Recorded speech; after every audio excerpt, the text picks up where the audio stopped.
The sickening crack of cartilage echoed through the underground parking garage like a gunshot in the Manhattan darkness. Blood splattered across the concrete floor as Lieutenant Commander Riley Phoenix Kane stumbled backward, her hand instinctively moving to her shattered nose. The metallic taste filled her mouth as crimson droplets stained her simple gray hoodie, the same hoodie that had helped her blend invisibly into the crowd at Riverside Community Center for the past 6 months. Before we jump back in, tell us where you're tuning in from, and if this story touches you, make sure you're subscribed, because tomorrow, I've saved something extra special for you. What just happened will make your blood boil. But here's what these thugs don't know yet. They didn't just assault some random woman walking to her car. They just broke the nose of someone who's taken down entire terrorist cells with her bare hands. Someone whose classified kill count would make your head spin. And when they realize what they've done, the fear in their eyes will be absolutely priceless. If you want to see the moment these criminals learn they picked the wrong target, smash that subscribe button right now. Because what's about to unfold will restore your faith that sometimes karma comes in the form of a 5'6" Navy SEAL who's been hiding in plain sight. Well, sneered Jake Morrison, the leader of the 3-man crew that had been terrorizing the Riverside neighborhood for months. His knuckles were still bloody from the sucker punch he'd just delivered. Behind him, his accomplices Tommy "Tank" Rodriguez and Kevin "Psycho" Walsh circled like vultures, their faces lit by the sickly yellow glow of the parking garage's fluorescent lights. Looks like the little social worker isn't so tough after all. Riley said nothing. She simply stood there, blood streaming down her face, her dark eyes calculating distances, angles, and vulnerabilities with the cold precision of someone who'd spent 12 years turning violence into an art form. But these street thugs saw only what they wanted to see, a helpless community outreach worker who'd been stupid enough to walk alone to her car at 9:30 p.m. for 6 months. Riley had been living a carefully constructed lie. To everyone at the Riverside Community Center, she was simply Riley Kane, a quiet social worker who helped at-risk youth navigate the treacherous waters of inner-city Brooklyn. She showed up every day in unremarkable clothes, spoke softly, avoided confrontation, and poured her energy into mentoring teenagers who reminded her of the younger brother she'd lost to gang violence 15 years ago. Nobody knew that Riley Kane was actually Lieutenant Commander Riley Phoenix Kane, one of the most decorated female Navy SEALs in military history. Nobody knew about the 3 silver stars hidden in her modest apartment.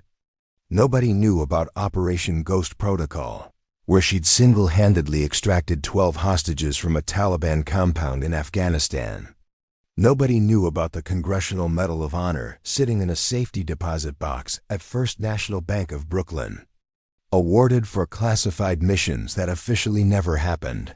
Most importantly, nobody knew that she'd retired from active duty, not because of injury or burnout, but because watching her baby brother Marcus die in a drive-by shooting had shattered something fundamental inside her.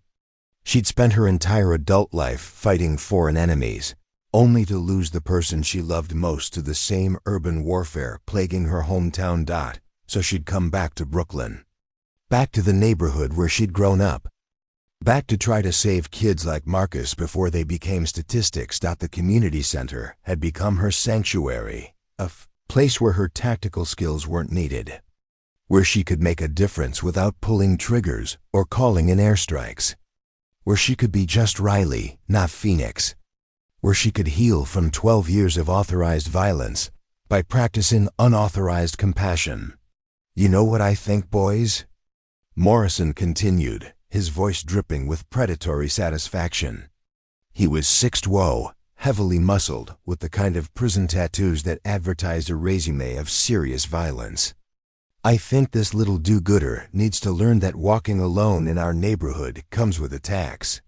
Tank Rodriguez, built like his nickname suggested, cracked his knuckles ominously. At 6 feet 4 inches and probably 280 pounds of steroid-enhanced muscle, He'd earned his reputation as Morrison's enforcer through sheer brutality. Local business owners paid protection money specifically to avoid meeting Tank in dark places like this. Psycho. Walsh was smaller but somehow more menacing, a wiry 5'10", with dead eyes and a reputation for excessive violence that made even hardened criminals uncomfortable. He'd gotten his nickname not for being crazy, but for his ability to inflict psychological trauma that lasted long after physical wounds healed. These three had been terrorizing Riverside for 8 months, running protection rackets, dealing drugs near schools, and generally making life miserable for the working families trying to build something better. The NYPD knew about them, but couldn't make charges stick. Morrison was too smart to leave evidence. Tank was too intimidating for witnesses to testify. And Psycho was too well connected to local judges, who'd been bought and paid for years ago. Preparing and narrating this story took us a lot of time, so if you are enjoying it, subscribe to our channel. It means a lot to us. Now back to the story. Riley had been watching them for weeks, documenting their patterns, identifying their weaknesses, building psychological profiles that would have impressed FBI behavioral analysts. Not because she planned to engage. Her retirement was absolute, her commitment to peaceful resolution genuine, but because old habits died hard. And situation awareness had kept her alive through a dozen war zones. She'd been careful never to draw their attention, always varying her routes, never establishing predictable patterns. But tonight, her 12-year-old mentee Destiny Williams had called in tears because her mother's boyfriend had beaten her again. Riley had rushed to the community center at 8 p.m. to counsel the girl, then stayed late filling out mandatory reporting paperwork for Child Protective Services. By the time she'd finished, the neighborhood had transformed into its after-dark personality hostel. Dangerous, ruled by people like Morrison's crew. She should have called an Uber or asked Officer Patricia Santos, the community liaison who knew her real identity, for an escort. Instead, she'd made the mistake of thinking that 6 months of anonymity had made her invisible to the predators who owned the night. You see, Riley, Morrison said, somehow knowing her name despite never speaking before tonight. We've been watching you. Sweet little social worker, trying to save the children, thinking you can change things in our neighborhood. Tank laughed, a sound like grinding concrete. Tell her what happens to people who don't show proper respect, boss. Morrison smiled, revealing teeth that had been expensively repaired after years of street fighting.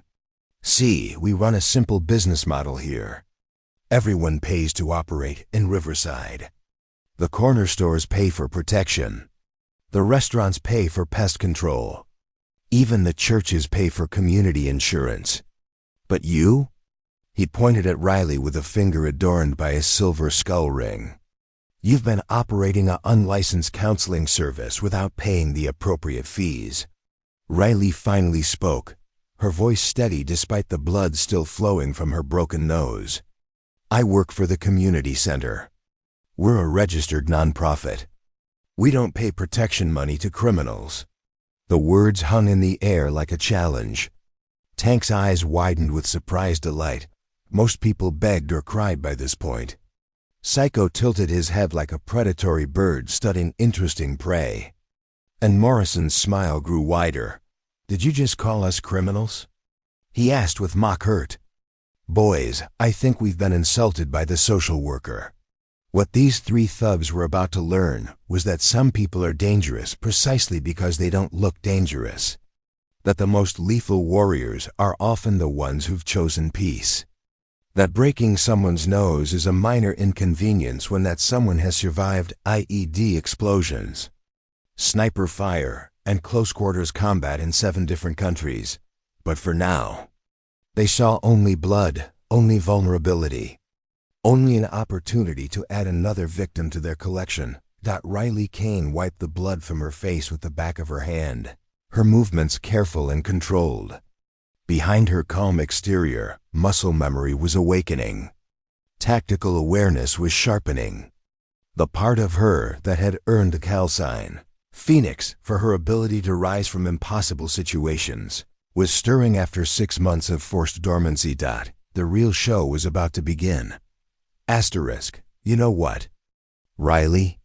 Morrison's voice took on a theatrically disappointed tone as he began pacing around her like a shark circling wounded prey. I really hoped we could handle this like civilized people. A simple conversation about business arrangements in our neighborhood. He gestured grandly to the dimly lit parking garage, his movements exaggerated for the benefit of his crew. But calling us criminals? That shows a serious lack of respect. And disrespect. He paused dramatically, letting Tank and Psycho move closer. Disrespect has consequences. Tank cracked his massive knuckles again, the sound echoing off the concrete walls. Boss, you want me to explain the neighborhood rules to the social worker? I'm real good at explaining things. Riverside parking structure, surveillance of known criminal suspects. I have reason to believe they're targeting a civilian tonight. Copy. Units 23 and 47 are 15 minutes out. Do you need immediate assistance?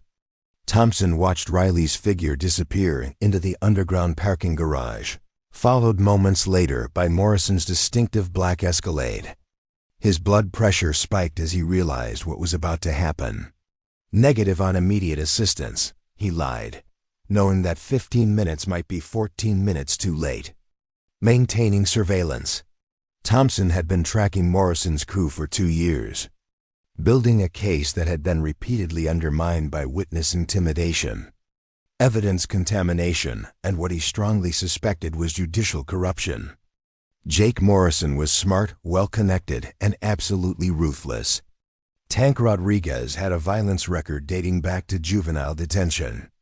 And Kevin Psycho Walsh had been suspected in 3 separate disappearances over the past 18 months. But what worried Thompson most wasn't their criminal capabilities, it was their pattern of escalation. They'd started with simple protection rackets and drug dealing, then moved to witness intimidation and assault. Lately, they'd been targeting community leaders and activists, anyone who might organize resistance to their growing influence. Riley Kane, with her quiet effectiveness and growing reputation among local families, was exactly the kind of target they'd choose for their next demonstration of power. Thompson pulled out his personal phone and scrolled through his contacts until he found Officer Patricia Santos, the community liaison who worked closely with the center's staff. Santos was one of the few cops Morrison's crew hadn't managed to intimidate or corrupt, partly because she was genuinely beloved in the community, and partly because she had her own reputation for not backing down from confrontations. Patricia, this is Marcus. I need you to listen carefully and not ask questions. Morrison's crew just followed Riley Kane into the Riverside parking garage. I'm going in, but I need you to call in everything we have on emergency backup. Santa's voice was immediately alert. Marcus, what aren't you telling me about Riley? I've seen how you watch her. She's not just a social worker, is she? Thompson hesitated. Patricia Santos was good people, but she wasn't cleared for the kind of information he'd pieced together about Riley Kane. Through months of careful observation and discreet inquiries. Through old military contacts. Let's just say that Morrison and his boys are about to bite off more than they can chew, Thompson said finally. But they might not realize that until after they've done something that can't be undone. Marcus, if you know something about her background, Patricia, I need you to trust me and make those calls, now, and when you get here, bring the trauma kit from your cruiser. I have a feeling we're going to need it. Thompson ended the call and stepped out of his sedan, checking his service weapon and adjusting his vest. The parking garage was designed with only 2 vehicle entrances but multiple pedestrian exits.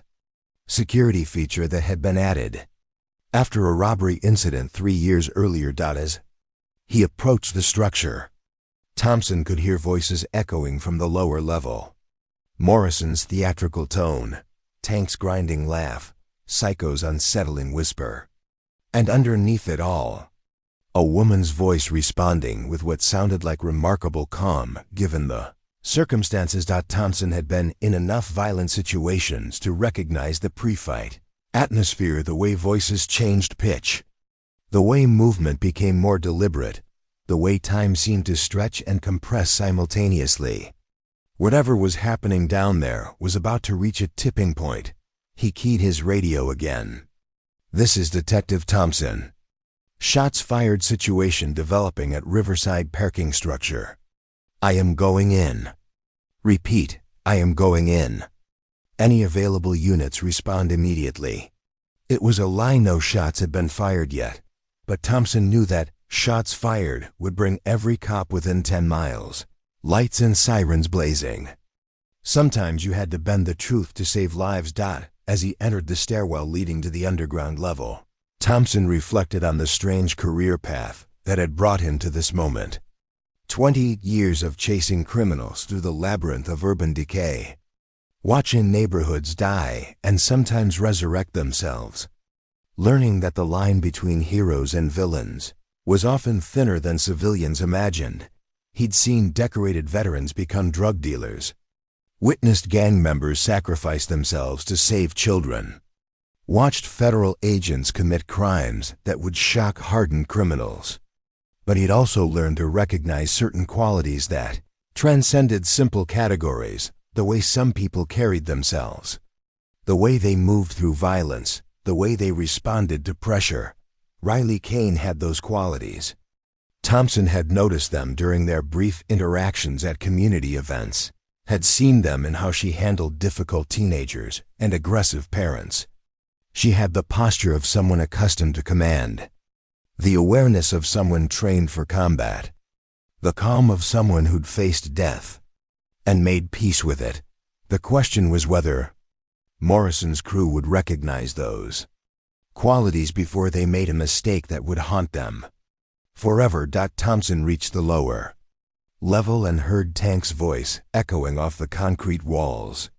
"Want me to explain the neighborhood rules to the social worker? I'm real good at explaining things." Through the stairwell window, he could see Riley Kane standing perfectly still as 3 men circled her like predators. Blood was flowing from what appeared to be a broken nose, but her posture suggested someone waiting rather than someone cowering. Thompson had seen that posture before, in combat veterans who'd learned that sometimes the best defense was to let your enemies underestimate you until the moment came to demonstrate exactly how wrong they were. His radio crackled with incoming units, reporting their positions, still 10 minutes out at best. Thompson drew his weapon and began moving closer to the confrontation, staying in the shadows, hoping he wouldn't have to intervene before backup arrived. But as he watched Morrison's crew close in on Riley Kane, Detective Thompson couldn't shake the feeling that backup might not be coming to rescue a victim. They might be coming to arrest 3 men who were about to learn the difference between picking on civilians and picking on warriors. The screech of tires echoed through the parking garage as a sleek black Mercedes-Benz G-Wagon descended the ramp, its chrome accents gleaming under the harsh fluorescent lights. The vehicle's arrival wasn't coincidental. It belonged to Vincent, the architect, Castellano, Morrison's boss and the man who controlled criminal operations across 3 Brooklyn neighborhoods. Castellano stepped out of the Mercedes with the measured movements of someone accustomed to commanding respect through presence alone. At 62, he was shorter than his subordinates, but carried himself with the quiet authority of a man who'd spent 4 decades building an empire from street corners to city hall. His charcoal suit was perfectly tailored, his silver hair immaculately styled, and his cold gray eyes missed nothing as they surveyed the scene before him. "Gentlemen," Castellano's voice carried the faint trace of an accent that could have been Italian or simply old Brooklyn. "I trust this evening's educational session is proceeding according to plan." Morrison immediately straightened, his theatrical confidence replaced by nervous deference. "Mr. Castellano, we weren't expecting you tonight." We have everything under control here. Tank and Psycho stepped back slightly, creating space for their boss's boss while maintaining their positions around Riley. The hierarchy was clear. Morrison ran day-to-day operations, but Castellano owned the entire enterprise. Behind the Mercedes, 2 additional vehicles arrived in quick succession. A black Suburban disgorged 4 men in expensive suits who positioned themselves at strategic points around the parking garage. Professional security with the kind of military bearing that suggested serious training and substantial resources. From the second vehicle, a red Porsche Cayenne, emerged Dr. Amanda Cross, Castellano's personal physician and the woman responsible for ensuring that the organization's educational sessions didn't result in inconvenient deaths that might attract unwanted law enforcement.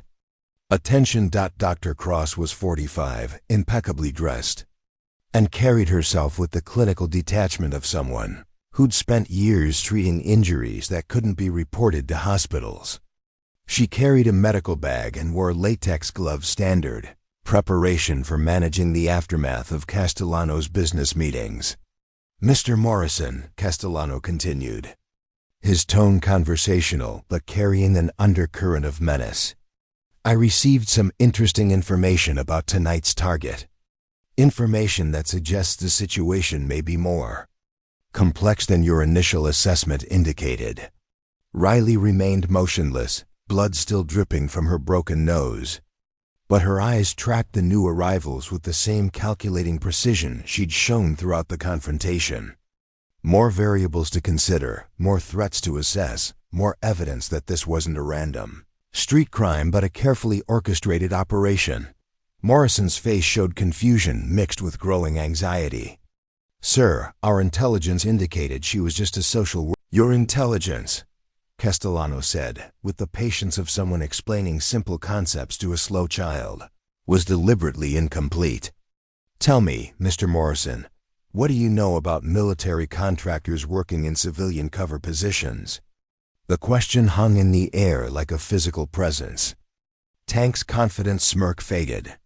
Psycho's dead eyes showed the first flicker of uncertainty, and Morrison's face went pale as the implications began to register. Military contractors? Morrison stammered. Sir, she works at a community center. She does arts and crafts with kids. She drives a Honda Civic and lives in a studio apartment. Castellano approached Riley directly, ignoring his subordinate's obvious confusion. His gray eyes studied her with the intensity of someone who'd spent decades evaluating threats and opportunities. Perfect cover for someone conducting surveillance on our operations. Someone gathering intelligence on our organizational structure, our financial networks, our political connections. Dr. Cross moved closer as well, her medical training allowing her to assess Riley's injuries with professional detachment. Broken nose, probable concussion, defensive positioning consistent with combat training.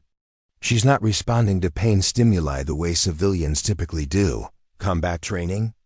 Tank's voice carried a note of disbelief. Doc, she's like 5'0". I could pick her up with one hand. Dr. Cross's smile was thin and humorless. Size is irrelevant when someone has been professionally trained to kill. Some of the most effective operators I've treated were small, quiet, and completely unremarkable in civilian settings. Castellano pulled out a tablet and began scrolling through what appeared to be intelligence files. Riley Kane, age 34. Employed by Riverside Community Center for 6 months. Before that, a gap of 18 months in her employment history. Before that, another gap of 12 years. Riley's jaw tightened almost imperceptibly, the second sign of genuine emotion she'd shown all evening. 12 years, Castellano repeated, his voice carrying the satisfaction of someone who'd solved a complex puzzle. 12 years of no traceable employment, no tax records, no digital footprint. Do you know what kind of work creates 12-year gaps in someone's civilian record, Mr. Morrison? Morrison's face had gone from pale to gray. Military black ops. Special operations. The kind of missions that don't officially exist. Precisely. Castellano's smile was predatory.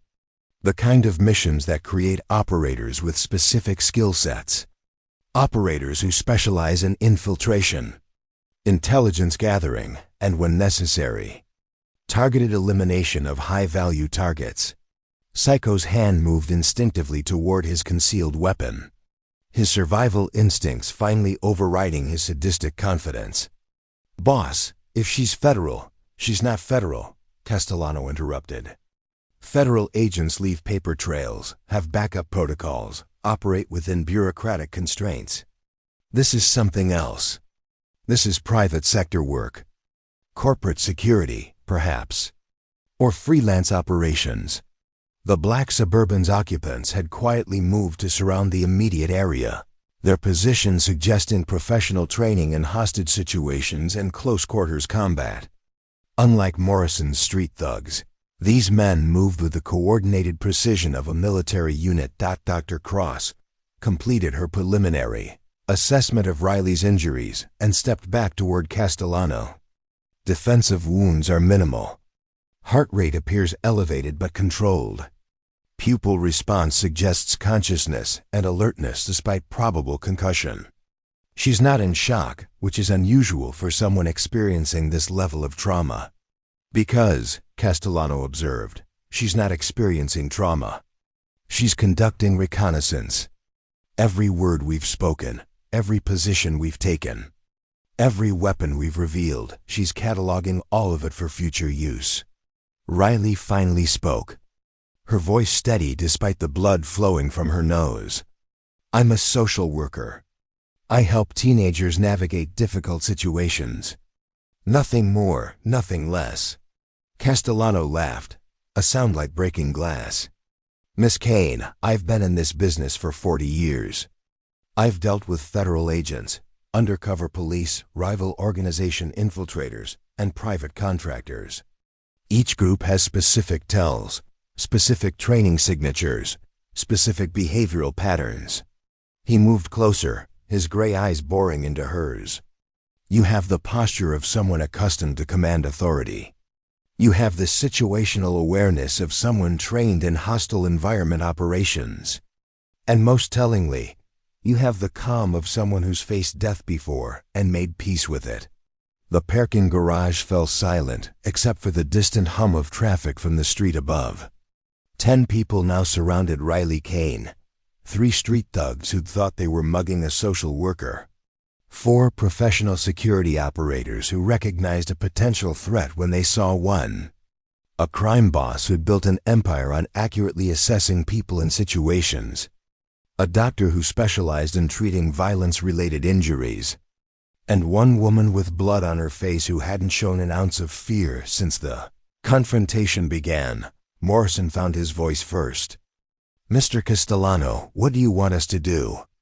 If she's some kind of operator, if she's been gathering intelligence on our operations, we proceed carefully," Castellano replied.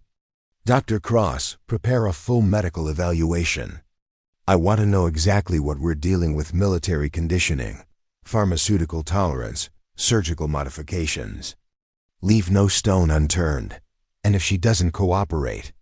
Tank asked, his earlier confidence completely evaporated. Castellano's smile grew wider, colder. "Everyone cooperates eventually. Mr. Rodriguez, it's simply a matter of finding the right motivation. Dr. Cross has developed some very innovative techniques for encouraging honesty in even the most professionally trained subjects." Dr. Cross opened her medical bag, revealing an array of syringes, surgical instruments, and pharmaceutical bottles. "I'll need approximately 30 minutes for a complete assessment. After that, we can determine the most effective approach for extracting the information we need."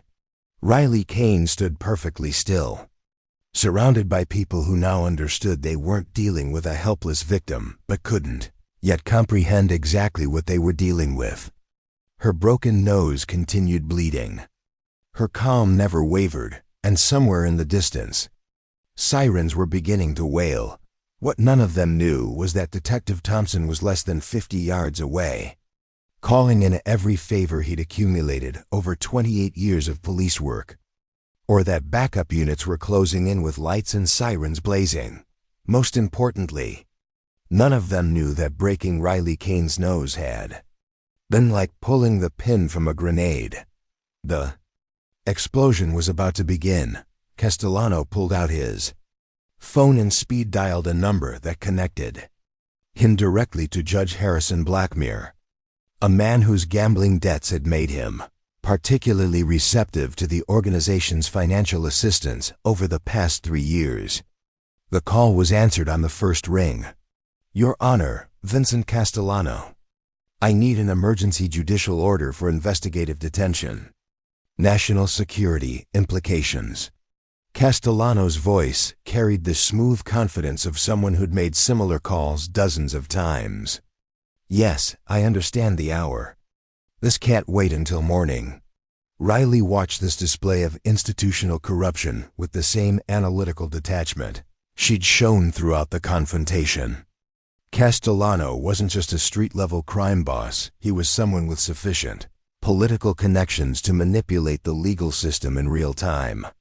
The implications were staggering. Dr. Cross had finished preparing her medical assessment kit and was now laying out instruments on a sterile cloth spread across the hood of Morrison's Escalade.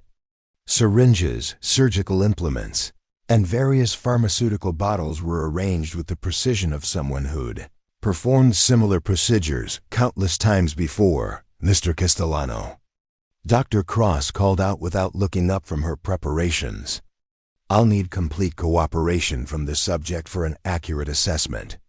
If she resists, I'll require physical restraint assistance from your security team." Tank stepped forward eagerly.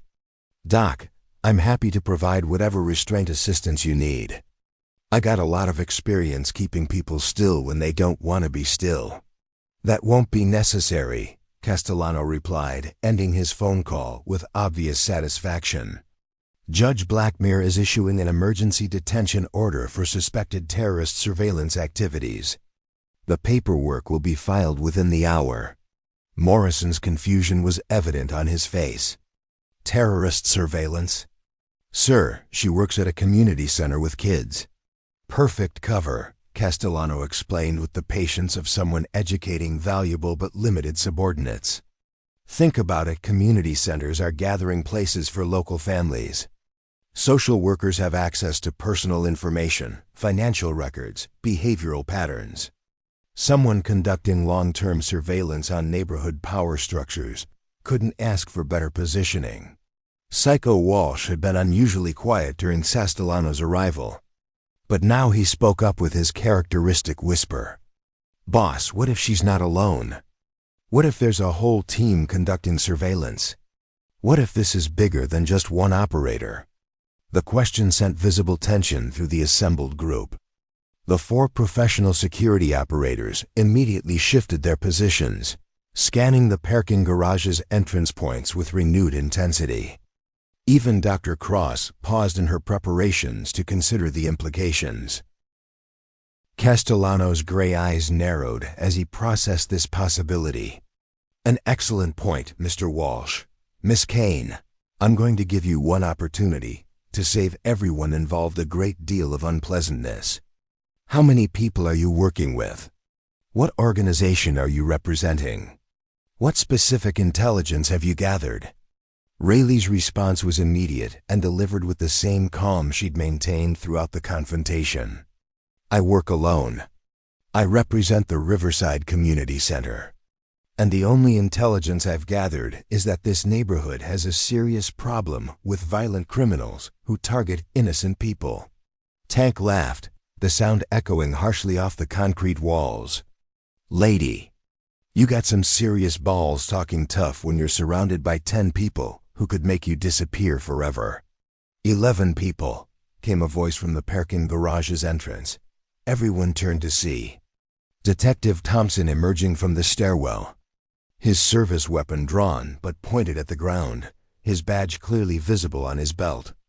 Behind him, The distinctive sound of multiple police vehicles could be heard approaching the building.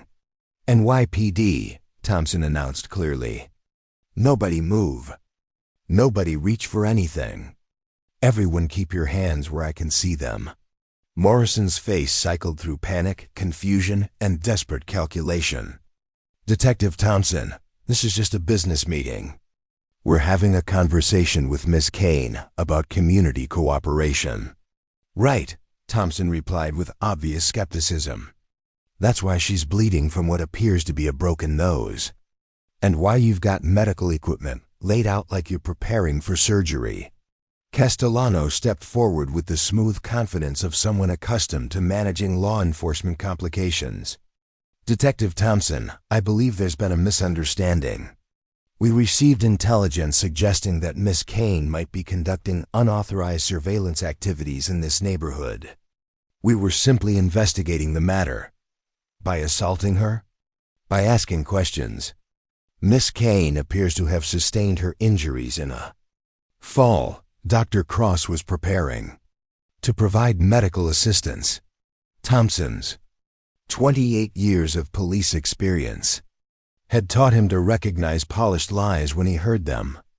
"Mr. Castellano, why don't you and your associate step back while I speak with Miss Kane privately?" "I'm afraid that won't be possible," Castellano replied, pulling out his phone to display an official document. "Judge Blackmere has issued an emergency detention order. Miss Kane is now under investigation for potential terrorist surveillance activities. This is a matter of national security." Thompson examined the document on Castellano's phone, his expression growing increasingly grim. The order appeared legitimate official letterhead, proper judicial signatures, appropriate legal language. But Thompson knew Judge Blackmere's reputation and suspected corruption. "This is highly irregular," Thompson said finally. "I'm going to need to verify this order through proper channels." "Of course," Castellano agreed smoothly. "Feel free to contact the judge's office. I'm sure His Honor will be happy to explain the urgent circumstances that necessitated this evening's investigation." The sound of approaching sirens was growing louder. But Thompson realized that backup might not be the solution he'd hoped for. If Castellano had managed to secure legitimate judicial authority, the arriving officers would be required to defer to the detention order. Dr. Cross had finished her preparations and now approached, really with a syringe filled with clear liquid. "This is a mild sedative that will help you relax during the assessment process. It won't cause any permanent effects." Riley's eyes tracked the syringe's movement with laser focus. For the first time since the confrontation began, she seemed to be calculating distances and timing rather than simply observing. "I don't consent to any medical procedures." "Consent isn't required under the terms of the detention order," Castellano explained. "National security investigations supersede individual preferences." Thompson keyed his radio, hoping to reach his contacts in the FBI or other federal agencies who might be able to override local judicial authority. "This is Detective Thompson requesting immediate federal consultation on a potential civil rights violation. I have subjects detaining a civilian under questionable legal authority." The radio crackled back with static and confusion. Federal agencies didn't typically respond to local requests at nearly midnight, especially for situations involving legitimate judicial orders. Tank and Psycho moved closer to Riley, preparing to provide physical restraint if she resisted Dr. Cross's medical assessment. The 4 professional security operators maintained their perimeter positions, ensuring that no one could enter or leave the parking garage without permission. Morrison stood slightly apart from the main group, his earlier confidence completely replaced by nervous uncertainty. He'd signed up to intimidate a social worker, not participate in what appeared to be a federal investigation involving mysterious operators and judicial corruption. "Miss Kane," Castellano said with mock courtesy, "Dr. Cross is going to begin her evaluation now. I strongly recommend that you cooperate fully." Resistance will only make the process more unpleasant for everyone involved. Riley looked around the parking garage, taking in the positions of all 11 people now surrounding her. Detective Thompson's presence had changed the dynamics, but not necessarily in her favor. He was outnumbered, outgunned, and operating under the constraint of legal procedures that Castellano had apparently manipulated. Dr. Cross stepped forward with the syringe, her movements professional and confident. "This will only take a moment, Miss Kane. Please remain still." The parking garage fell silent except for the approaching sirens and the distant hum of late-night traffic. 11 people watched as Dr. Cross reached for Riley's arm, preparing to administer whatever pharmaceutical cocktail she'd prepared. What none of them could have anticipated was that they were about to witness the moment when Lieutenant Commander Riley Phoenix Kane decided to stop pretending to be helpless.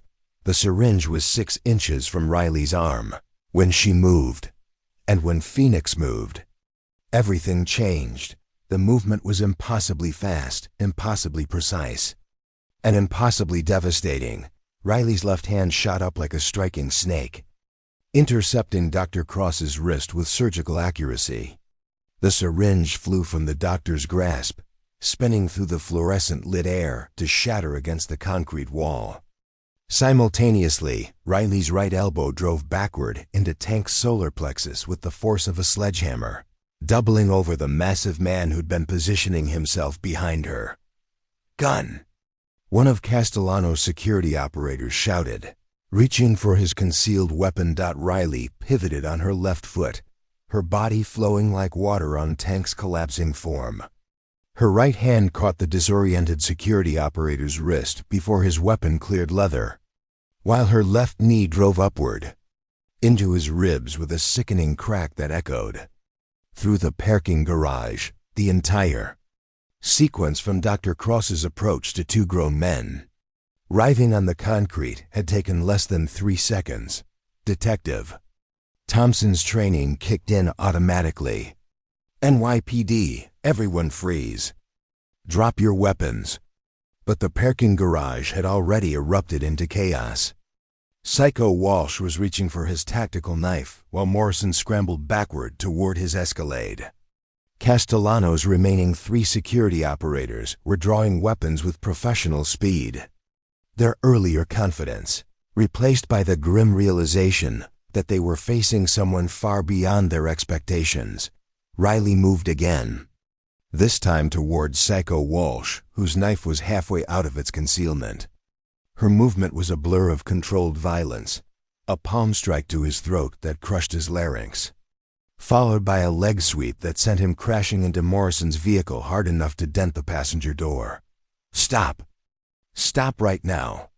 Thompson's voice cut through the noise, but he was facing an impossible decision. 10 people were engaged in combat around him, and he couldn't determine who was victim and who was aggressor anymore. Dr. Cross had backed against the wall, her medical bag clutched to her chest like a shield, her eyes wide with professional fascination despite the obvious danger. "Impossible," she whispered. "Those are special operations level techniques. Hand-to-hand combat training at the highest levels." Castellano pulled out a chrome-plated pistol with practiced ease, his gray eyes tracking Riley's movement with predatory focus. "Miss Kane, I suggest you stop moving immediately. Whatever training you've received, it's useless against superior numbers and firepower." Riley froze in a combat crouch, her hands positioned for optimal response time, her dark eyes calculating angles and distances. Tank was slowly rising from the ground, his face purple with rage and oxygen deprivation. The security operator she'd struck was clutching his ribs and gasping for breath. Psycho Walsh wasn't moving at all. Now that's more like it. Castellano continued, his weapon trained on Riley's center mass. "Mr. Morrison, please retrieve zip ties from the Suburban. We're going to secure our guest properly before continuing our conversation." Morrison moved nervously toward the black Suburban, his earlier swagger completely evaporated. "Mr. Castellano, maybe we should reconsider this whole situation. She just took down 3 grown men in less than 10 seconds. Which confirms our intelligence assessment, Castellano replied without moving his eyes from Riley. Dr. Cross, what's your professional opinion of what we just witnessed? Dr. Cross had been monitoring the conversation while simultaneously reviewing her medical notes on her tablet. Now she looked up with obvious scientific curiosity overriding her survival instincts. Lieutenant Commander Kane, your physiological responses during combat were remarkable. Heart rate appeared to remain controlled despite extreme physical exertion. Pain tolerance was clearly above normal civilian parameters. Have you undergone experimental conditioning programs? Riley's dark eyes shifted to the doctor with something approaching professional interest. Dr. Cross, are you asking about classified medical procedures for academic curiosity or for tactical advantage? Because my answer would depend on your motivation. Academic curiosity, Dr. Cross replied immediately. I specialize in trauma medicine and combat-related injuries. I've never had the opportunity to observe special operations conditioning in real-time application. Castellano's expression showed irritation at his physician's scientific fascination overriding their current tactical situation. Doctor, perhaps you could save your research interests for a more appropriate time. Tank had been listening to this exchange with growing confusion and anger. Can we stop talking and start doing something? We got cops surrounding the building. We got a Navy SEAL who just kicked our asses. And we're standing around having a conversation like we're at a cocktail party. Detective Thompson's radio erupted with urgent communications from the tactical units deploying above them. Thompson, this is Lieutenant Rodriguez with Emergency Services Unit. We have sniper positions established and entry teams ready to deploy. Do you need immediate tactical intervention? The mention of sniper positions and entry teams sent visible tension through Castellano's security operators, who began exchanging glances and subtle hand signals. These were professional criminals, who understood that police snipers represented a significant escalation in the danger they were facing. Negative on immediate intervention, Thompson responded carefully. I have the situation contained for now. Maintain perimeter security, but do not deploy unless I specifically request backup. Riley had been observing the tactical deployment, outside with the professional interest of someone who'd planned and executed similar operations countless times. Detective Thompson, ESU response protocols suggest they're treating this as a hostage situation. That means they're prepared for extended negotiation, followed by dynamic entry if necessary. Her knowledge of police tactical procedures sent another chill through the assembled criminals. Morrison stepped further behind the Escalade's protection. Tank's hands moved instinctively toward concealed weapons. Even Castellano's professional composure showed additional strain. How does a retired Navy officer know NYPD emergency services? Unit protocols? Castellano asked, though his tone suggested he was beginning to suspect the answer. Riley's smile carried no warmth whatsoever. Mr. Castellano, my post-military career has involved various consulting positions with law enforcement agencies. I've helped design tactical response protocols for urban hostage situations. Dr. Cross looked up from her tablet with renewed fascination. Consulting work would explain the gap in your employment history. Private security firms often hire former special operations personnel for specialized projects. Morrison called out from his position behind the Escalade, his voice carrying obvious stress. Mr. Castellano, I'm seeing tactical lights and movement at both entrance points. If we're going to negotiate our way out of this, we need to start talking fast. Castellano holstered his chrome pistol with deliberate precision, the gesture clearly intended to signal a shift from confrontation to negotiation.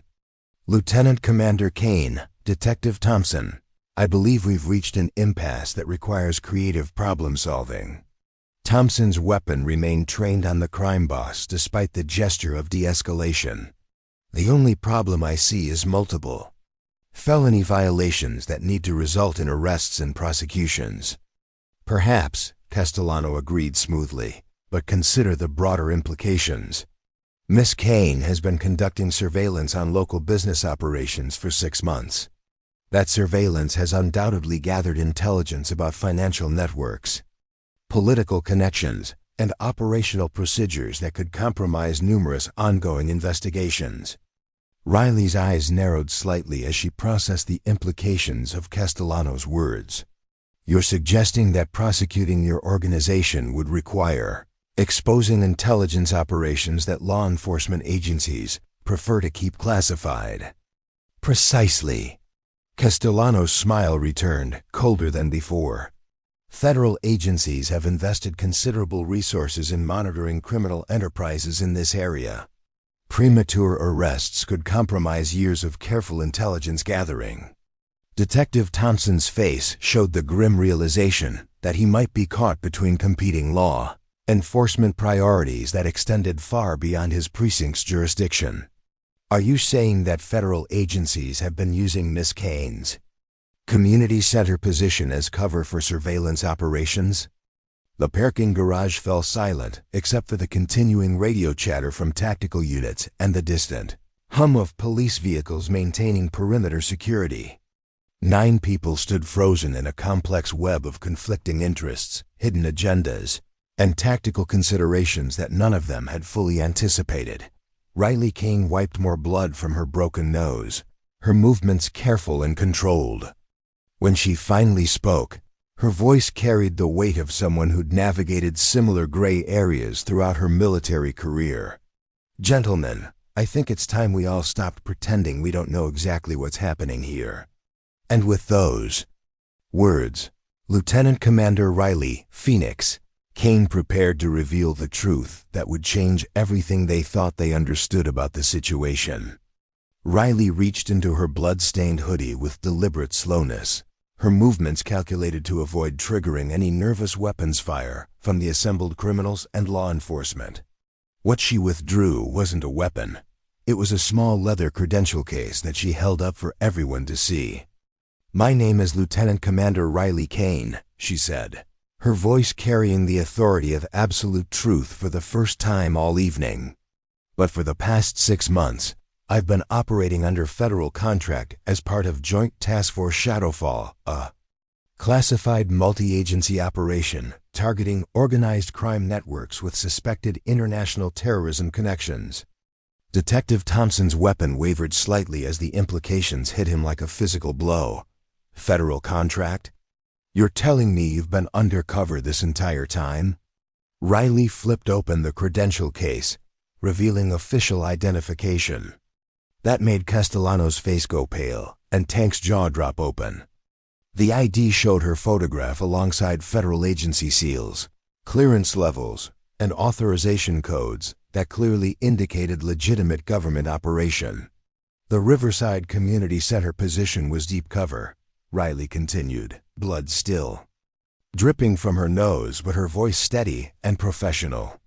"My mission was to identify connections between local criminal enterprises and suspected terrorist financing networks operating through Brooklyn's immigrant communities." Dr. Cross had moved closer to examine the credentials, her medical training, making her naturally observant of details others might miss. "Those are legitimate federal documents. Holographic security features, proper printing techniques, authorization signatures from multiple agencies." Morrison's voice cracked with disbelief from behind the Escalade. "You're saying she's been a federal agent this whole time? That everything we thought we knew about her was fake?" "Not fake," Riley corrected. "Carefully constructed operational cover. The social work was real. I genuinely helped at-risk youth, because that was the best way to integrate into the community and gather intelligence naturally." Castellano had been staring at the federal credentials with the expression of a man watching his empire crumble in real time. "Joint Task Force Shadowfall. I've heard whispers about federal operations targeting financial networks. How long have you been gathering intelligence on my organization?" Riley's smile was sharp as broken glass. "Mr. Castellano, your organization has been under federal surveillance for 18 months. Financial transactions, political connections, operational procedures. Everything has been documented and analyzed by agencies you didn't even know were watching. Tank's face had cycled through confusion, anger, and dawning terror as he processed what this revelation meant for his future. Federal agent? That means assaulting her isn't just battery, that's assaulting a federal officer. That's like 20 years minimum. Actually, Riley said with professional precision, assaulting a federal officer engaged in official duties carries a maximum sentence of 25 years, plus additional charges for obstruction of justice, conspiracy, and interfering with a federal investigation. Psycho Walsh, who had been unconscious against Morrison's escalade since Riley's devastating attack, finally stirred and attempted to sit up. His first words were slurred but audible. What? What happened? Where am I? Dr. Cross moved to check on his condition while continuing to process the massive shift in circumstances. Severe concussion, possible cervical spine injury. He needs immediate hospital evaluation. Dr. Cross had composed herself enough to provide clinical analysis despite the ongoing tension. Military close-quarters combat training. Probably Navy SEAL or equivalent special operations background. The precision suggests thousands of hours of practice. The speed suggests recent active deployment experience. Tank had finally caught his breath enough to speak, his voice hoarse with pain and humiliation. Lady, you just made the biggest mistake of your life. When I get my hands on you again. You won't, Riley interrupted, her voice carrying absolute certainty. You had your chance. You chose to assault someone you thought was helpless. Now you know better. Detective Thompson was frantically calling for backup reinforcements, while trying to maintain some semblance of control over the deteriorating situation. This is Thompson requesting immediate SWAT support and federal assistance. I have multiple armed suspects and what appears to be a highly trained military operator in active combat. The radio response was immediate but unhelpful. Thompson. Federal agencies require proper authorization for local jurisdiction assistance. SWAT is 40 minutes out. Handle the situation with available resources. Castellano's smile was cold and calculating. Detective Thompson, as you can see, Miss Kane has just demonstrated clear and present danger to public safety. The emergency detention order now appears fully justified. Morrison returned with military-grade zip ties, his hands shaking slightly as he approached the group. Mr. Castellano, I really think we should consider. The sharp crack of a gunshot cut through his words. Everyone froze as Thompson's service weapon smoked in his hand, the bullet having shattered a fluorescent light fixture directly above Castellano's head. Sparks and glass fragments rained down on the crime boss's perfectly styled silver hair. I said drop your weapons, Thompson repeated, his voice carrying 28 years of authority and absolute determination. I don't care about detention orders or federal jurisdiction. I have an assault in progress and multiple weapons violations. Everyone puts their guns on the ground now. Castellano's gray eyes shifted between Thompson's weapon and Riley's combat-ready stance, calculating odds with the cold precision of someone who'd spent 40 years making life-or-death decisions. Detective Thompson, you're making a serious mistake. This situation is far more complex than you understand. Maybe, Thompson agreed. But right now, I've got a woman with a broken nose, 3 men on the ground, and a bunch of people with guns. That's simple enough for me to understand. Riley's eyes met Thompson's briefly. And something passed between them, recognition, perhaps. Or simply the understanding that shared danger created temporary alliances. Detective Thompson, you should know that Mr. Castellano has judicial authority for my detention. I appreciate your intervention, but you're putting yourself at legal risk. Thompson's laugh was harsh and bitter. Lady, I've been putting myself at legal risk for 28 years. Judge Blackmer's emergency orders don't mean much when I witness assault and false imprisonment with my own eyes. Dr. Cross had been observing the exchange with growing fascination. This is remarkable. She's protecting the detective even though he could help her escape. That's not typical criminal behavior, that's military honor code behavior. Castellano processed this information with visible interest. You're right, Doctor. She's following rules of engagement that prioritize civilian safety over personal survival. That's consistent with special operations conditioning. Tank had finally struggled to his feet, his massive frame swaying slightly from the residual effects of Riley's strike. I don't care what kind of training she has. She sucker punched me, and nobody does that without consequences. Mr. Rodriguez, Castellano said sharply, you will stand down until I decide how to proceed. Miss Kane has demonstrated capabilities that require careful consideration. Morrison finished securing the zip ties to his belt and looked around the parking garage with obvious nervousness. Mr. Castellano, the detective called for backup. We're going to have SWAT and federal agents swarming this place soon. 40 minutes, Riley said quietly. SWAT response time from downtown Brooklyn to Riverside is approximately 40 minutes. Assuming no traffic complications. The precision of her tactical knowledge sent another chill through the assembled group. Tank's eyes widened with dawning realization. Morrison stepped backward involuntarily.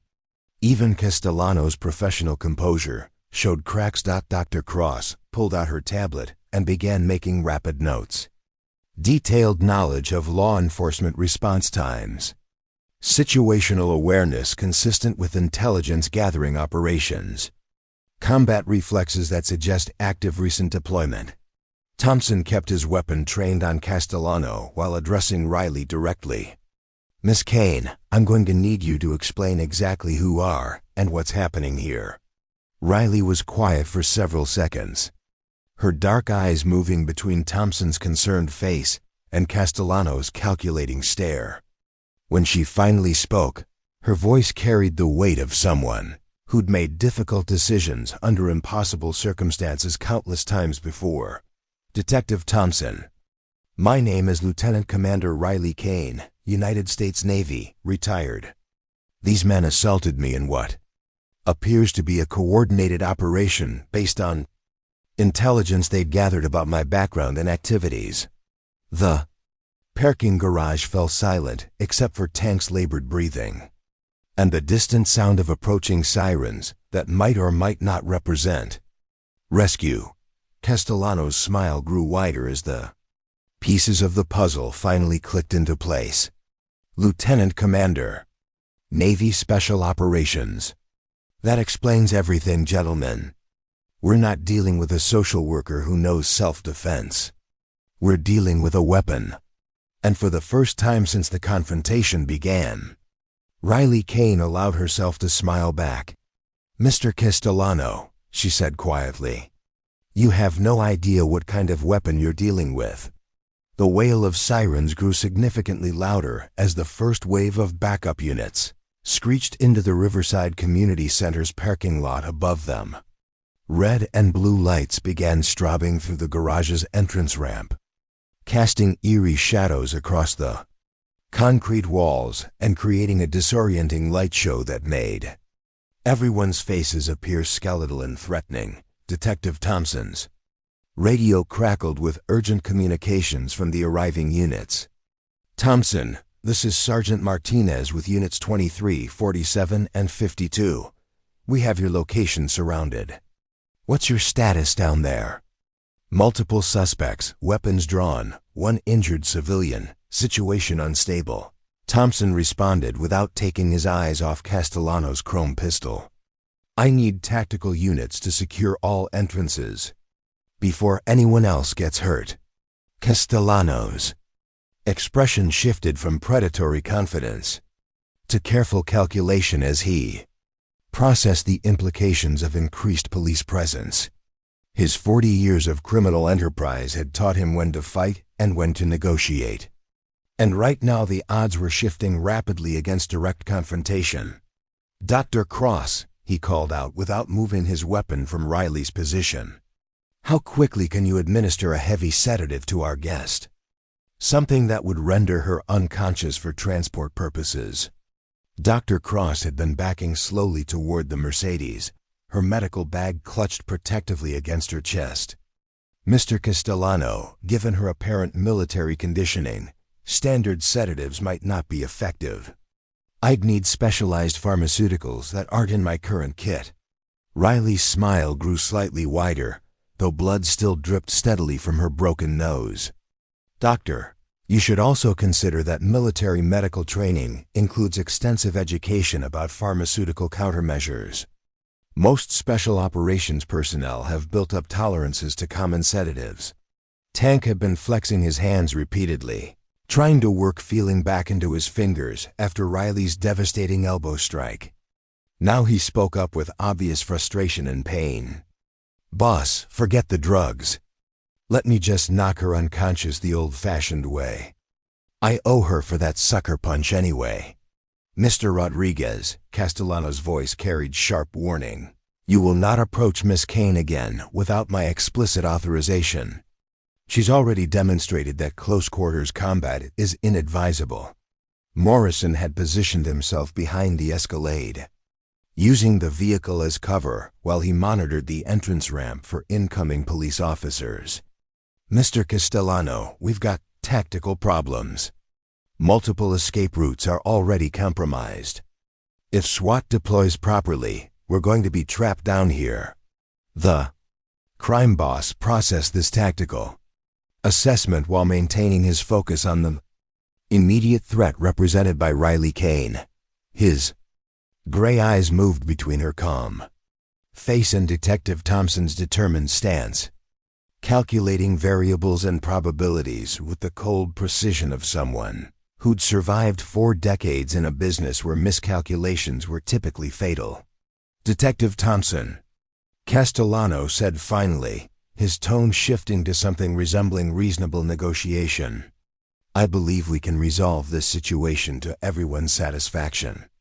Miss Kane has clearly been conducting unauthorized surveillance on legitimate business operations in this neighborhood.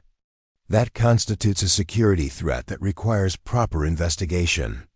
Thompson's response was immediate and uncompromising. What I see is assault, battery, false imprisonment, and weapons violations. Your legitimate business operations look a lot like organized criminal activity from where I'm standing. Detective Thompson had lowered his weapon slightly, his 28 years of police experience helping him navigate this unprecedented situation. Lieutenant Commander Kane, if you're federal law enforcement, why didn't you identify yourself when I arrived? Because, Riley replied, my cover identity was still operationally necessary. Federal agencies prefer to maintain deep cover assets even during emergency situations, unless exposure becomes absolutely unavoidable. Castellano had been unusually quiet during this exchange, his criminal mind rapidly calculating new variables and probabilities. Now he spoke with the careful tone of someone walking through a minefield. Miss Kane, Lieutenant Commander Kane, what exactly does your federal investigation hope to accomplish? Rayleigh's dark eyes bored into his with laser intensity. Joint Task Force Shadowfall was established to identify and dismantle criminal organizations that facilitate international terrorism through money laundering, weapons trafficking, and human smuggling operations. The parking garage fell silent as everyone processed the enormous implications of this revelation. What had begun as a simple assault on a community center employee had transformed into a federal investigation with national security implications. Morrison found his voice first. His earlier confidence completely evaporated. International terrorism? Mr. Castellano, we were never told about any connections to terrorism. We thought we were just running neighborhood protection and drug operations. Because you weren't cleared for that information, Castellano replied sharply. Operational security requires compartmentalization. Lower-level personnel don't need to know about every aspect of the business. Dr. Cross had finished her preliminary examination of Psycho Walsh and was now staring at Riley with renewed professional fascination. "Lieutenant Commander, the combat techniques you demonstrated earlier, those weren't standard military training. That was specialized counter-terrorism conditioning." Riley nodded slowly. "Naval Special Warfare Development Group, Tier 1 operations. My military service included extensive deployment against high-value terrorist targets in 7 different countries." Tank's voice was barely above a whisper as the full scope of his situation became clear. "We assaulted a Navy SEAL who's working undercover for the federal government on a terrorism investigation. We're not just looking at assault charges, we're looking at federal terrorism charges." The sound of tactical radio communications from the police units above had intensified, suggesting that federal agencies were now coordinating with local law enforcement. Detective Thompson's radio crackled with new instructions from his commanding officers. "Thompson, this is Captain Rodriguez. Federal agencies are requesting immediate transfer of jurisdiction. You are to maintain scene security until federal agents arrive to assume control." Thompson keyed his radio while keeping his eyes on the assembled group. "Copy that, Captain. How long until federal arrival?" 15 minutes maximum. Homeland Security and FBI are both responding, with full tactical support." Castellano's face had gone from pale to gray as he realized that his carefully constructed network of local political corruption would be useless against federal agencies with legitimate national security authority. "Lieutenant Commander Kane," he said finally, "I believe we need to discuss terms for mutually beneficial cooperation. My organization has information that federal agencies would find valuable in their counterterrorism efforts." Riley's laugh was harsh and without humor. "Mr. Castellano, you've been under federal surveillance for 18 months. We already have your information. Financial records, communication intercepts, operational details, political connections, everything has been documented." Morrison stepped out from behind the Escalade, his hands raised in obvious surrender. "I want to cooperate. I want to make a deal. I never signed up for terrorism charges. I just wanted to run neighborhood protection rackets." "Mr. Morrison," Castellano's voice carried deadly warning, "I suggest you reconsider any thoughts of cooperation. Organizations like ours have long memories and extensive reach." Detective Thompson raised his weapon again as the implied threat registered. "Mr. Castellano, threatening witnesses in front of a police officer isn't going to improve your legal situation." Tank had been backing slowly toward the parking garage's far wall, his massive frame showing obvious signs of panic. "This is insane. This whole thing is insane. 6 months ago, she was just some quiet social worker who helped kids with homework. Now she's a federal agent investigating terrorism." Riley wiped more blood from her broken nose, her movements still controlled despite the significant trauma. "Tank, the social work was real. The kids I helped were real. The only thing that was fake was my background story. Everything else, the mentoring, the counseling, the community involvement, that was genuine." Dr. Cross had been taking rapid notes on her tablet throughout the revelation. "This is extraordinary. Deep cover federal operations at the community level. The psychological conditioning required to maintain dual identities for extended periods must be remarkable. The wail of additional sirens approaching. The building suggested that federal reinforcements were arriving ahead of schedule. Red and blue lights strobed more intensely through the garage entrance, accompanied by the distinctive sound of multiple heavy vehicles taking tactical positions." Castellano holstered his chrome pistol completely and raised his hands in a gesture of surrender. "Lieutenant Commander Kane, Detective Thompson, I believe this situation has evolved beyond the point where continued resistance would be productive." Riley's smile carried no warmth or mercy. "Mr. Castellano, The situation evolved the moment you decided to assault a federal officer engaged in a classified counter-terrorism operation. And for the first time in 40 years of criminal enterprise, Vincent, the architect Castellano, realized he had finally encountered a problem that money, corruption, and violence couldn't solve. That the real reckoning was about to begin. The distinctive whine of helicopter rotors cut through the night air as two Black Hawk helicopters descended toward the community center's parking lot, their searchlights turning the entire area into a harsh white-lit stage. The sound was unmistakable to anyone with military experience. Federal tactical response arriving with overwhelming force. Tank pressed himself against the concrete wall, his massive frame trembling as the full scope of his situation crashed down on him like an avalanche. Federal helicopters, SWAT teams, counter-terrorism charges. His voice cracked with each word. My mom is gonna see this on the news. My kids are gonna watch their daddy get arrested for terrorism. Morrison had sunk to his knees beside the Escalade, his face buried in his hands as 37 years of life decisions led to this moment of absolute reckoning. I never meant for it to go this far. Started selling a little weed in high school, then protection money, then. He looked up at Riley with desperate eyes. I got kids too. A daughter who's only 8 years old.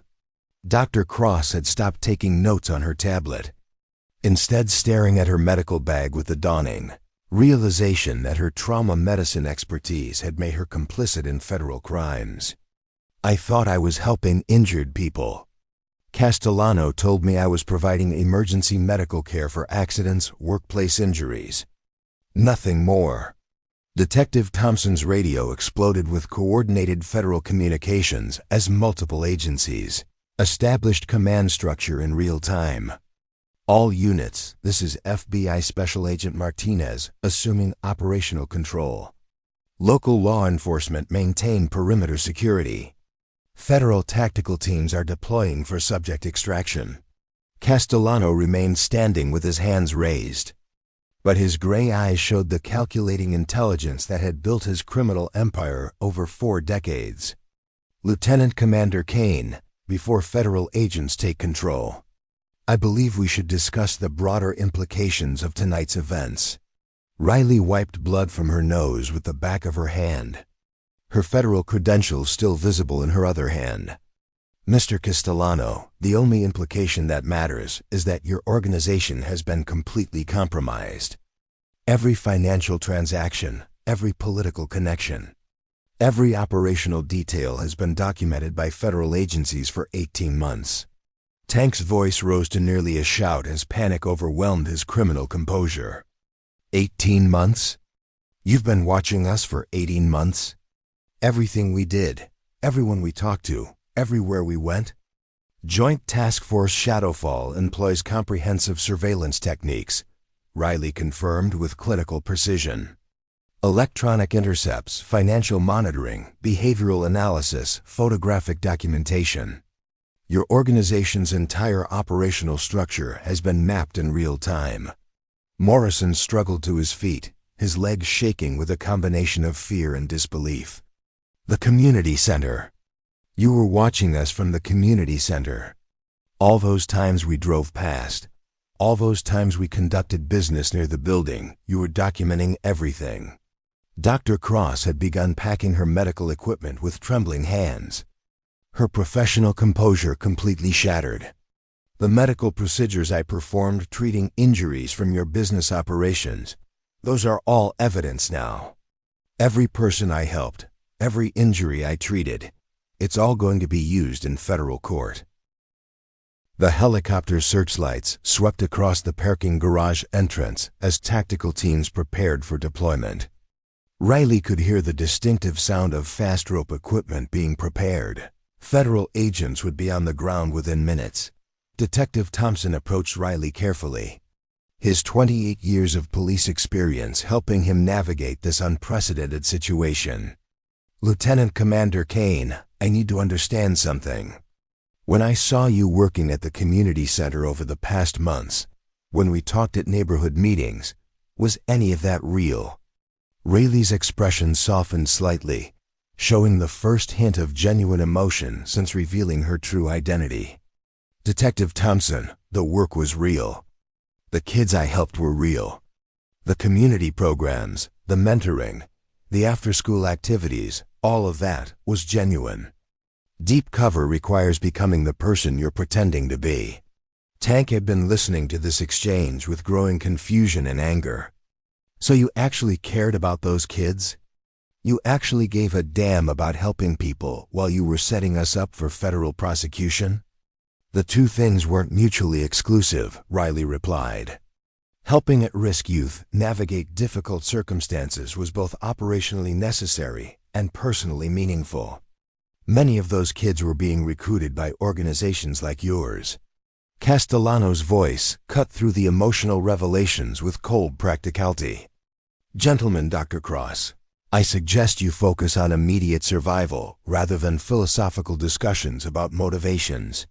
Federal agencies don't negotiate from positions of weakness. Morrison looked around the parking garage with desperate eyes, taking in the tactical lights, the helicopter noise, the radio chatter coordinating federal response. Mr. Castellano, what are our options? Can we fight? Can we run? Can we make deals? Fighting federal tactical teams is suicide, Castellano replied with grim certainty. Running is impossible with helicopters and perimeter security. Making deals requires having something valuable to offer. Dr. Cross had finished packing her medical equipment and now stood with obvious uncertainty about what to do next.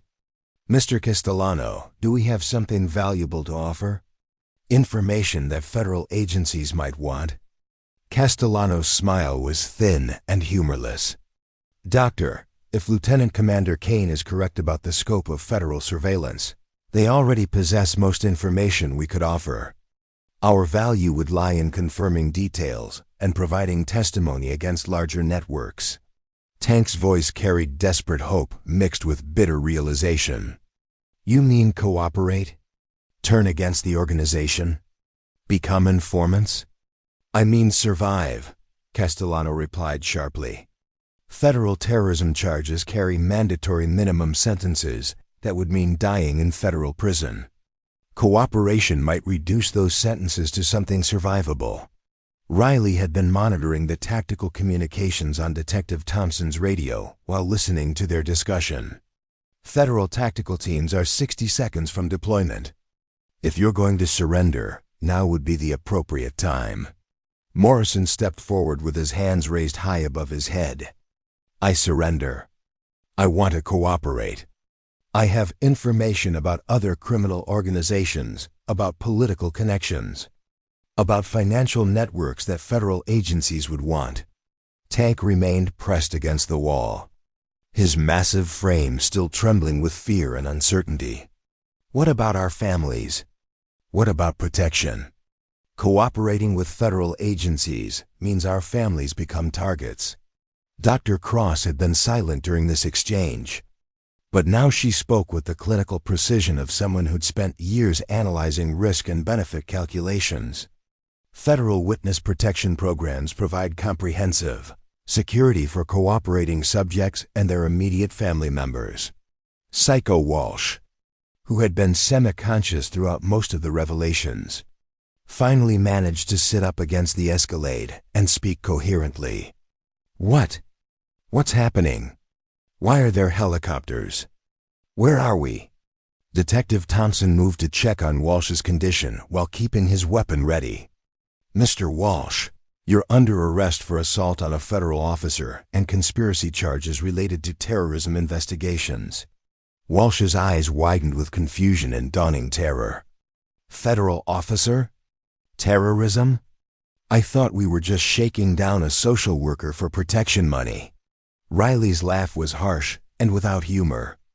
Mr. Walsh, there's a significant difference between local criminal activity and interfering with federal counterterrorism operations. You chose the wrong target at the wrong time. The tactical radio communications had intensified to urgent coordination as federal agents prepared for immediate deployment. Heavy footsteps could be heard on the stairwells leading to the parking garage level. Castellano made his decision with the cold calculation that had kept him alive and free for 40 years of criminal enterprise. He dropped to his knees with his hands behind his head in the classic surrender position.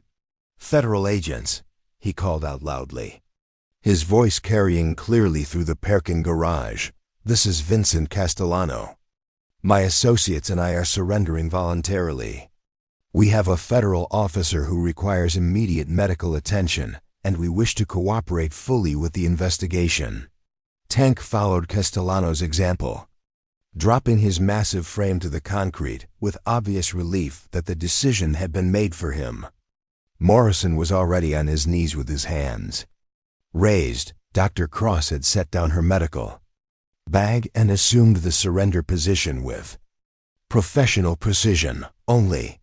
Psycho Walsh remained sitting against the escalade, too disoriented from his concussion to fully comprehend the situation unfolding around him. Riley Kane stood in the center of the parking garage, blood still dripping from her broken nose, federal credentials in her hand, surrounded by the criminal organization that had just discovered the devastating cost of underestimating their target. Stopped. The sound of tactical boots echoed through the stairwells as federal agents prepared to take control of the situation and begin the process that would dismantle Castellano's empire completely. Lieutenant Commander Riley Phoenix Kane had successfully completed her mission. But the night was far from over. The first federal agent through the stairwell entrance was FBI Special Agent Sarah Martinez, a 15-year veteran of counterterrorism operations, whose tactical gear and professional bearing immediately commanded the attention of everyone in the parking garage. Behind her came a coordinated team of agents from multiple agencies: FBI, Homeland Security, ATF, and their movements precise and practiced as they established control of the scene. "Federal agents, everyone remain in position. Do not move unless specifically instructed." Agent Martinez's voice cut through the garage with absolute authority. As tactical lights illuminated every corner of the concrete structure, Detective Thompson immediately identified himself, his NYPD badge clearly visible as he maintained his position near the surrendered criminals. "Detective Marcus Thompson, NYPD. I've been providing scene security for the past 45 minutes. All suspects are secured and cooperative." Agent Martinez approached Thompson while her tactical team established perimeter positions around the kneeling criminals. "Detective Thompson, we'll need a complete briefing on everything you witnessed tonight. But first," she turned to Riley, her expression shifting from tactical alertness to professional concern. "Lieutenant Commander Kane, are you requiring immediate medical attention?" Riley touched her broken nose gently, assessing the extent of the injury with clinical precision. Broken nose, possible mild concussion, no immediate life-threatening concerns. "I can provide operational debriefing before seeking medical treatment." Dr. Cross, still kneeling with her hands behind her head, called out with genuine medical concern overriding her legal predicament. "Agent Martinez, the lieutenant commander should receive immediate neurological evaluation. Blunt force trauma to the face can cause complications that aren't immediately apparent." Agent Martinez gestured to the team's medical specialist, a paramedic with tactical training who immediately approached Riley with a field assessment kit. "Ma'am, I'm going to check your pupils and coordination while we continue the debriefing." Castellano had remained silent during the federal takeover, but now he spoke with the careful tone of someone who understood he was negotiating for his life. "Agent Martinez, I believe my organization possesses information that would be valuable to federal agencies investigating international terrorism financing networks, Mr. Castellano." Agent Martinez replied without looking at him. "You'll have opportunities to discuss cooperation after you've been formally charged and provided legal representation." Right now, we're focused on immediate scene security and evidence preservation. Tank had been watching the federal agents with obvious terror, his massive frame trembling despite his surrender position. "Agent Martinez, how long are we looking at in federal prison? I got kids. I got a wife who doesn't know anything about this business." Morrison spoke up from his kneeling position, his voice cracking with desperation. "I want to cooperate immediately. I have information about money laundering operations, about political corruption, about connections to organizations in other cities." Agent Martinez raised her hand for silence. "Gentlemen, all cooperation discussions will be handled through proper legal channels after arrests and arraignments. Right now, everyone needs to focus on following instructions and maintaining scene security." The paramedic had finished his preliminary assessment of Riley's injuries and was now cleaning the blood from her face while checking for signs of serious head trauma. "Lieutenant Commander, your pupils are responsive and your coordination appears normal. But I strongly recommend a full neurological evaluation at a hospital facility." Riley nodded while maintaining her focus on the operational debriefing that would be required. "Agent Martinez, Joint Task Force Shadowfall has 18 months of comprehensive surveillance data on Castellano's organization.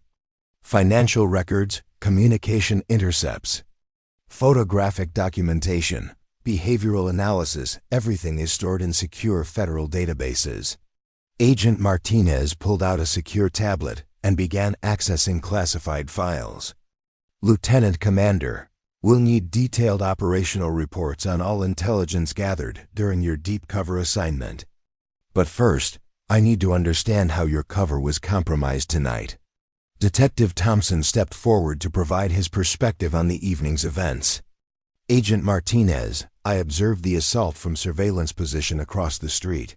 Mr. Morrison's crew targeted Miss Kane, Lieutenant Commander Kane, apparently without knowledge of her federal status."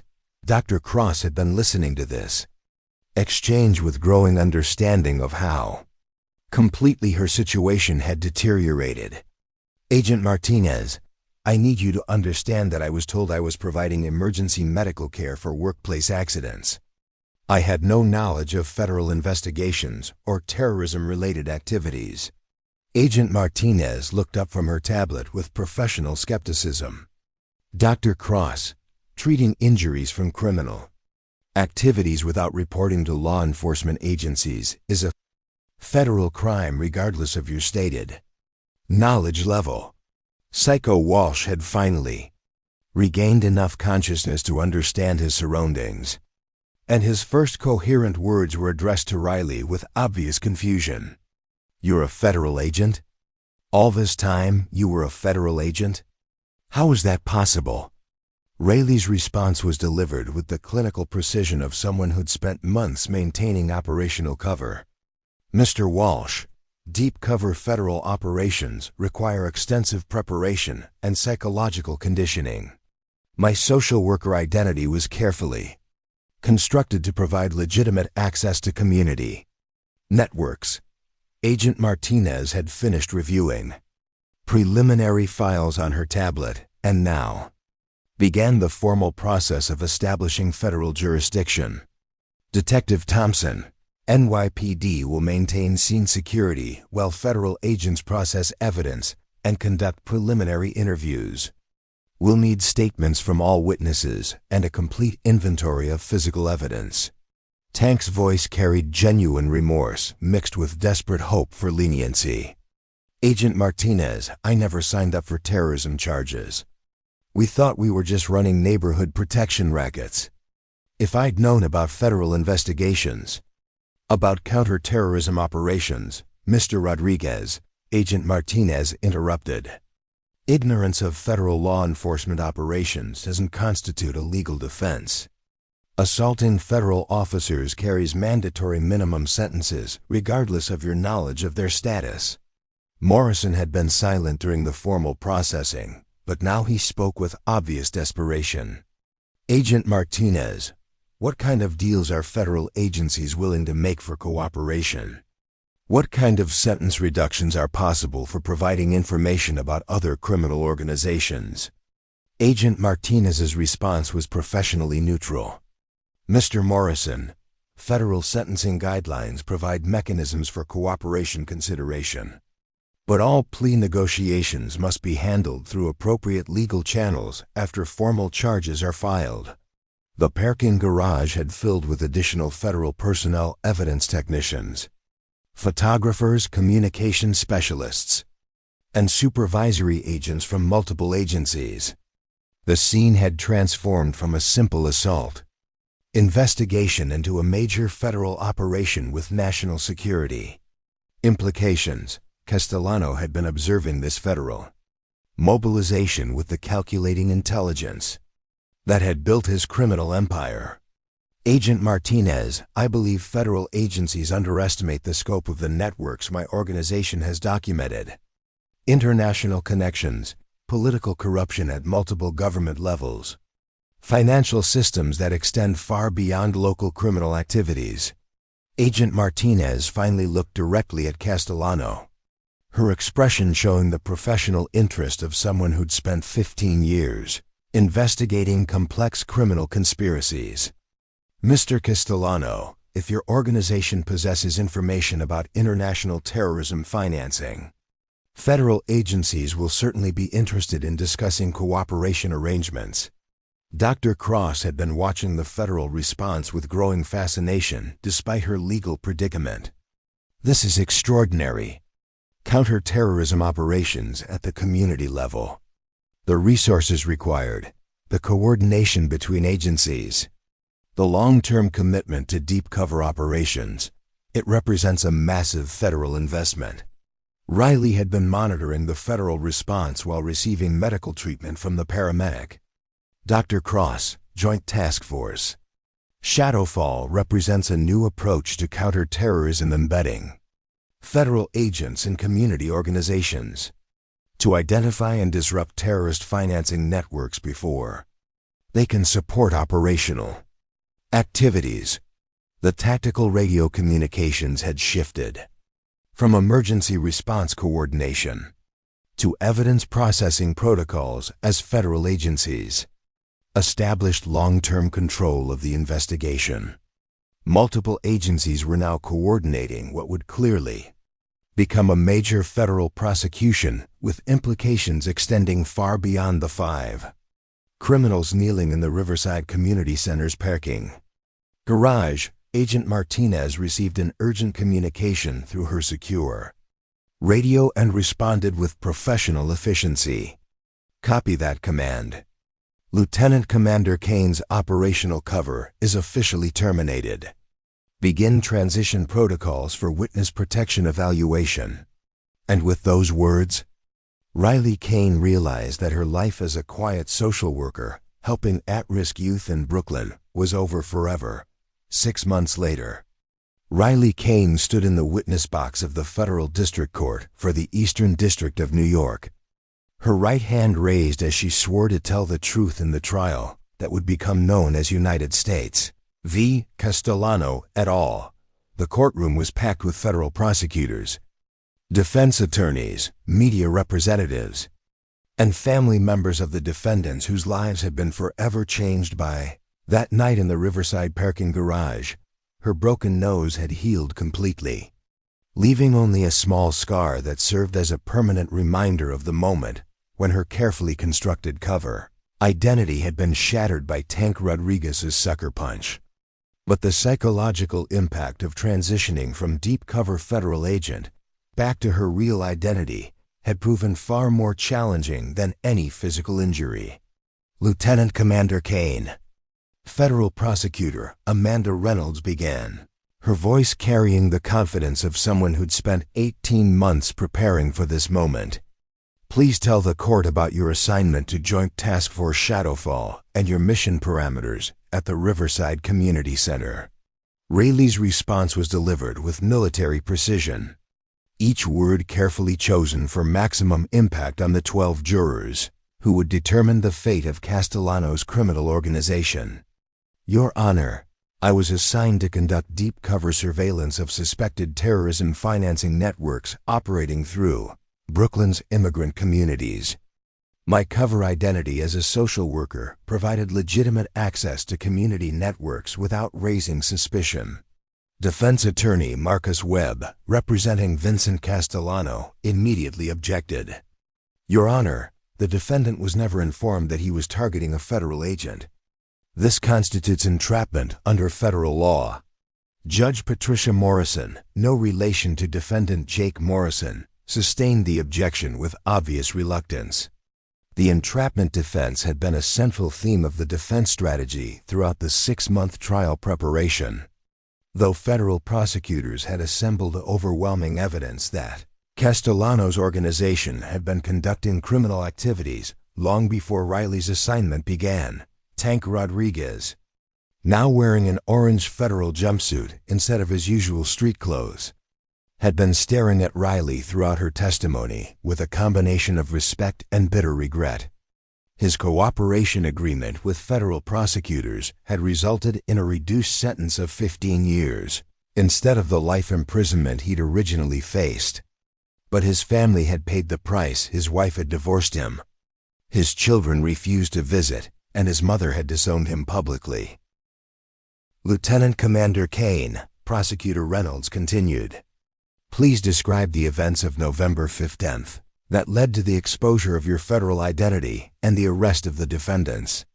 Riley's testimony covered every detail of that night, the assault, the escalating threats, the moment when she'd been forced to reveal her true identity to prevent further violence.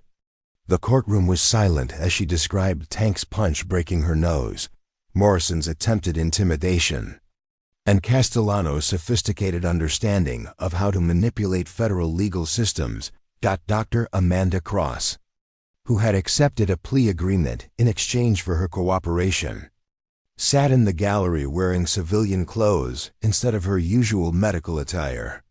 Her testimony earlier in the trial had provided crucial evidence about the organization's systematic violence and her role in treating injuries that resulted from criminal activities.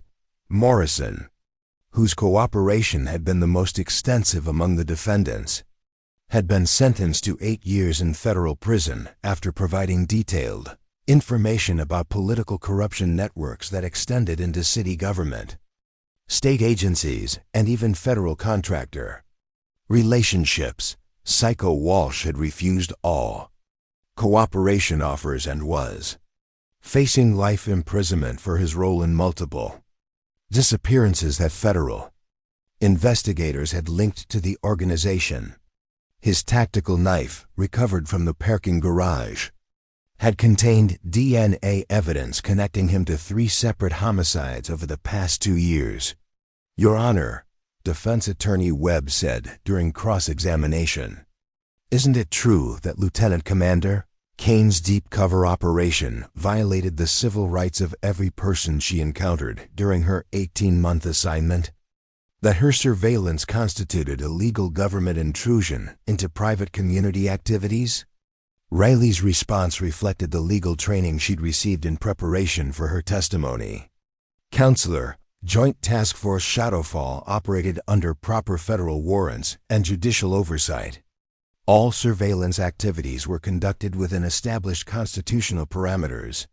The legal battle had been intense and complex, involving constitutional questions about deep cover operations, federal jurisdiction over local criminal activities, and the rights of defendants who had unknowingly targeted federal agents. Civil liberties organizations had filed friend-of-the-court briefs arguing that Riley's operation represented government overreach, while law enforcement agencies had defended the necessity of such operations in combating evolving ISM threats. Detective Marcus Thompson, now promoted to sergeant following his role in the investigation, had testified earlier about his observations that night and his growing suspicions about Riley's true identity. His 29 years of police experience had provided crucial credibility to the prosecution's timeline of events. Agent Sarah Martinez, who had led the federal response that night, was seated in the gallery monitoring Riley's testimony for any security concerns. Federal agents had conducted extensive threat assessments and determined that Castellano's organization had connections to violent groups that might attempt retaliation against cooperating witnesses. Lieutenant Commander Kane, Prosecutor Reynolds asked during redirect examination, "What was your personal motivation for accepting the deep cover assignment at Riverside Community Center?"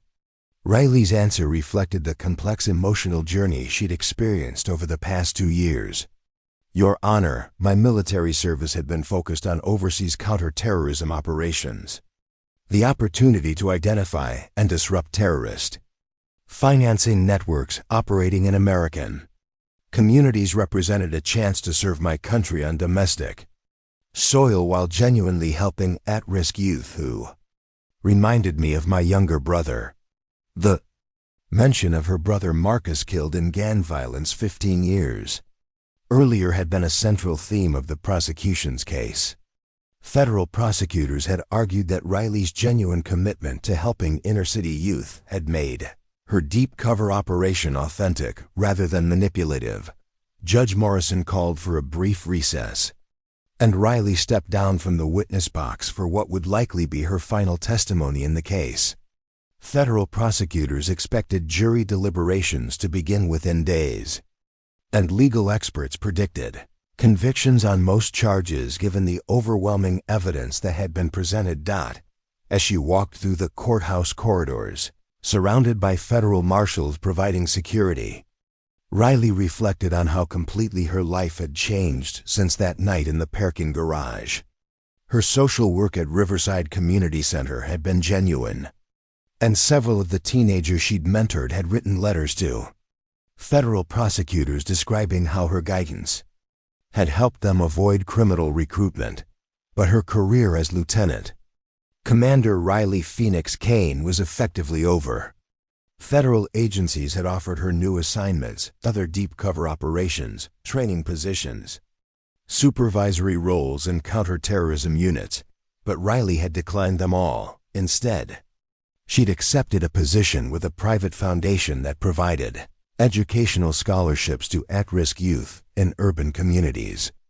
The work was similar to what she'd done at Riverside, but without the deception, without the hidden agenda, without the weight of classified missions and federal investigations. Her apartment in Brooklyn had been replaced by a secure residence in an undisclosed location.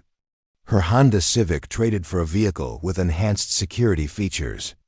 Her quiet anonymity transformed into federal witness protection protocols that would govern her life indefinitely. Tank Rodriguez had written her a letter from federal prison, an awkward, barely literate apology that acknowledged his mistakes, while expressing respect for her service and dedication to helping kids in the neighborhood. Morrison had sent similar correspondence, though his letters focused more on his cooperation with federal agencies and his hope for early release. Dr. Cross had been the most surprising correspondent, writing detailed letters about her work developing trauma treatment programs for developing trauma treatment program incarcerated individuals and her efforts to atone for her role in enabling criminal violence through her medical services. Castellano had written nothing. According to federal prosecutors, he remained defiant and uncooperative, maintaining his innocence despite overwhelming evidence and preparing for what would likely be life imprisonment. As Riley left the federal courthouse that afternoon, surrounded by security protocols and media attention that had made her a reluctant public figure, she thought about the teenagers at Riverside Community Center who were continuing their education with scholarship support, about Detective Sergeant Thompson who had earned commendations for his role in the investigation, about the federal agents who were using intelligence from Castellano's organization to disrupt similar networks across the country. The broken nose had healed. The physical trauma had resolved, but the mission protecting communities from those who would exploit and victimize the vulnerable continued in different forms. Through different means, with different people carrying forward the work of justice, Lieutenant Commander Riley Phoenix Kane had learned that sometimes the most important victories came not from dramatic combat operations or classified missions, but from the quiet daily choice to stand up to bullies, to protect those who couldn't protect themselves, and to never stop fighting for what was right, even when it cost everything you thought you wanted, even when it meant sacrificing the peace you'd tried so hard to build, even when it meant accepting that some battles never truly end. They just transform into new challenges that require the same courage, the same commitment, and the same willingness to put duty before personal comfort.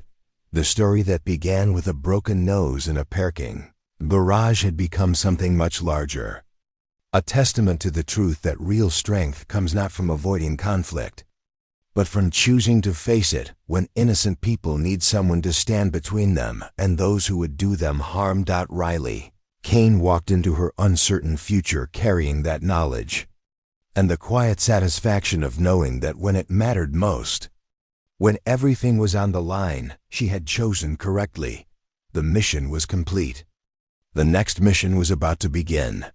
Up next, you've got 2 more standout stories right on your screen. If this one hit the mark, you won't want to pass these up. Just click and check them out.